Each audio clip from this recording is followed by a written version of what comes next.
খাওয়া দাওয়া হয়।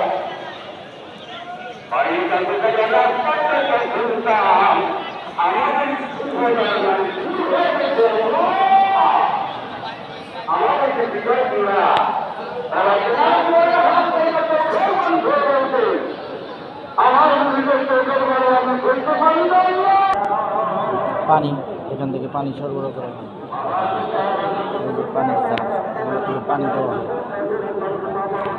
খাবারের জন্য সবাই লাইনে দাঁড়াইছে, কিছুক্ষণ মনোযোগ হচ্ছে, কিছুক্ষণ পরে এই খাবার দেওয়া হবে।